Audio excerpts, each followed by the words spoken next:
My name is Larry Rekart. I was born in Portland, Oregon. I graduated from Central Catholic High School in the city of Portland in 1962 with no prospects for the future and no money. I came home one afternoon to find an Army sergeant sitting in my living room, and my dad and mom, very sincere, wondering if I was at all interested. With 7 other kids in the house, they sort of needed me gone, and since I was out of school and not doing much except working every day, they wanted more for me, so they had me talk to the Army recruiter, and he suggested that there were opportunities in the Army, and if I should qualify for certain fields, he could guarantee that I would be trained in those fields. And my mom at the time wanted me to be an X-ray technician because that was an up-and-coming field in the early 60s. And I took the tests, had to take a physical and mental tests. I took them. I graduated high enough so that the Army sergeant said they could guarantee me that I would go to Fort Sam Houston, Texas, to X-ray school. So I signed.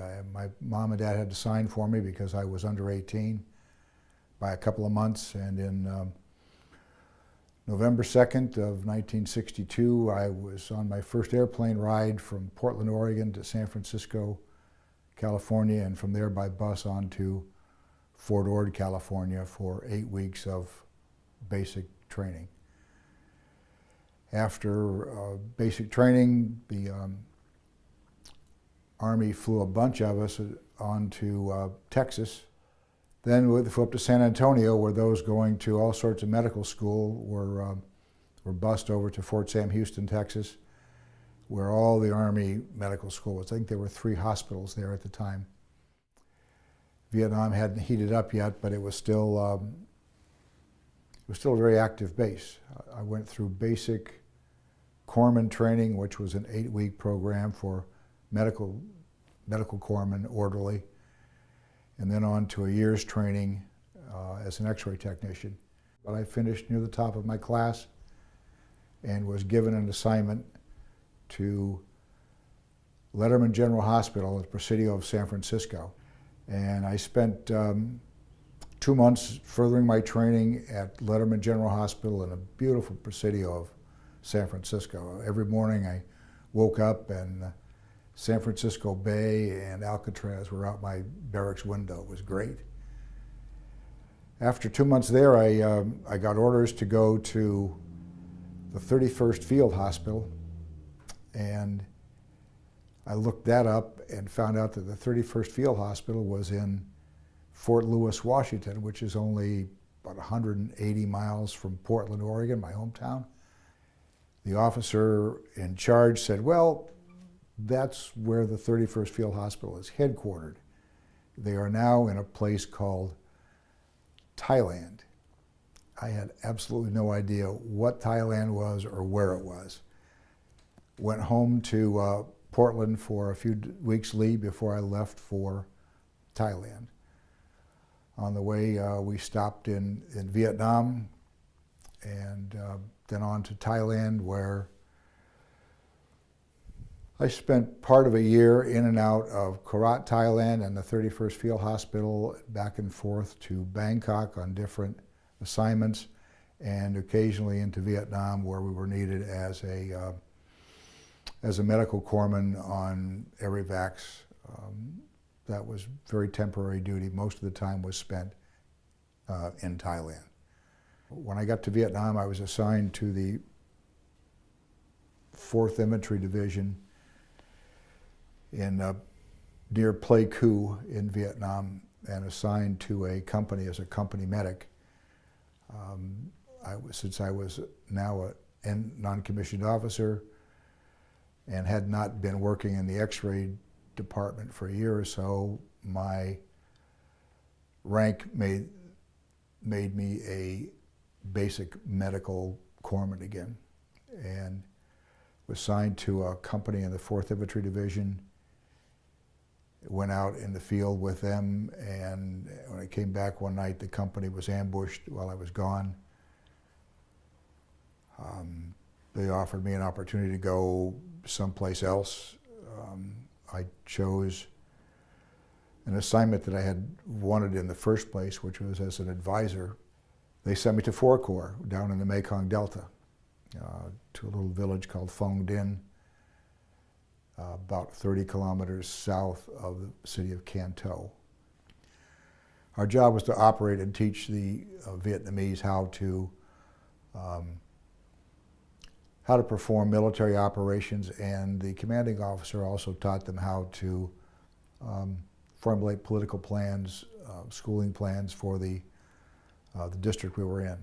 It was dangerous, but every day there was dangerous. So if we controlled the night, even though it wasn't easy on us to do so, if we controlled the night, the days got better. And with some of our ambush tactics, we managed to take over certain areas. At one point in time, we were operating with this Dirty Dozen squad that we had of Vietnamese, and they were regional force and popular force men that were from the local villages. And we had a line on a person who had shot down a Chinook helicopter a month before, and we had been told where he would be. And we formed an operation that the whole company of 125 Vietnamese went out. Our group of 12 people would go off to the side when this group of 125 people stopped for siesta or lunch or whatever. And then that group, a large body of our troops would come back, we would stay behind. Stay overnight in the woods, and the next morning we got out to move to the area where we knew this Viet Cong with this AK-47 was. And as I was walking across a stream, I looked up to my left, and I saw a man stand up with an AK-47 to shoot at me. I shot with my M16. At the same time that he shot his gun, his bullets went behind my back. Mine went into his chest, and I needed to get out of that stream because I was exposed in the middle of that stream. I tried to move out of the stream and found out that I had sunk into the mud and was stuck there. I was dead meat if there was another soldier behind that guy. When I got out of the river, we went to where the Viet Cong person had been, and we were checking, of course, to see if he had any documents on him. One of the things that he was wearing was a Viet Cong flag around his chest, and which identified him as an important cadre person in the local area. And I had shot him through the flag. It still brings back a lot of bad memories. You never like to take human life. You're put into a situation where it's you or them, and human nature takes over. Well, I think that the transition from Vietnam to what we call the world, the United States, was difficult for anyone who came back from there. And in many cases, you were in the field firing a gun or ducking, and 24 hours later, you were landing at Travis Air Force Base in California. Went down to TWA Airlines, and sat in a seat on the I think it was a middle seat, may have been an aisle seat on an airplane, and a lady sitting next to me reached up and pushed the flight attendant call button. And the flight attendant came down and she said, "Yes, ma'am, what's the problem?" And the lady blurted right out, said, "I don't want to sit next to this baby killer, I want to be moved." And I was shocked. I didn't know what to do or say. And the flight attendant said, "Sergeant, come with me." And I got up and she took me to first class. I went back to duty in Springfield, Massachusetts, this time as an Army recruiter. A couple years later, I was due to re-enlist in the Army. I was given the rank of Sergeant First Class and told that my orders would be cut for a third tour to Southeast Asia, a second tour to Vietnam. I remember calling my wife on the phone and saying, "Hey, bad news, or good, I'm going back to Vietnam." And we'd had a daughter in the meantime, and she said, "Well, whatever you think is right, I'll support you." She always has.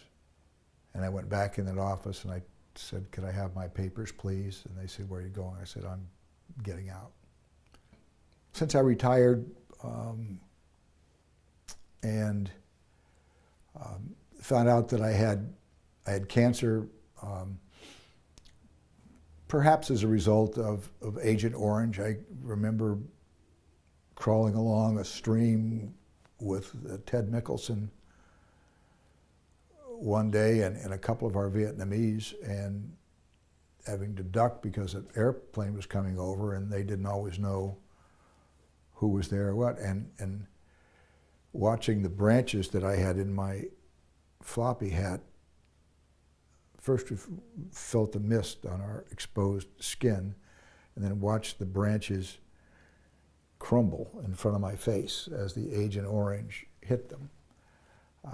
Found out later that I had cancer. My wife read in the paper about a group called the Disabled American Veterans, or DAV, and how they would help veterans apply for benefits.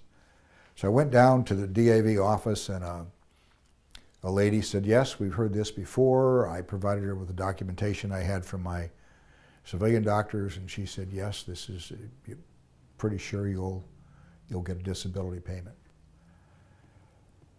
I don't think I wanted the money as much as I wanted the recognition. At the time, it didn't mean much to me. I was in a good, secure job, making a good living. And then I retired, and I saw an ad down here in Palm Coast, Florida, where we moved to, where the Disabled American Veterans were taking care of veterans in need through meals or whatever. And I thought I'd volunteer to see what I could do. Well, that was 5 years ago now. I started off being the Thursday morning receptionist. Walked into the building and ran into a guy named Jim Chief Depew, and I said, "I'm thinking of volunteering." He said, "Well, what days do you have available?" I said, "Thursday." He says, "We just happen to have an opening on Thursday." And the rest, they say, is history. Thanks to Jim Depew and the other members of the local DAV, I became a receptionist. I love giving back, love seeing things and making money available to veterans in need. There's all sorts of VA programs, and there's VFW programs, and there's American Legion programs and Salvation Army programs. But occasionally there's people who fall beneath all those guidelines who really need the money. We've been fortunate enough with some partners in the Hammock Dunes area of Palm Coast that have helped us support these veterans. And it's a good feeling to go home at night knowing that you helped somebody who really needed, and seeing the look of gratitude on their face, and sometimes the tears.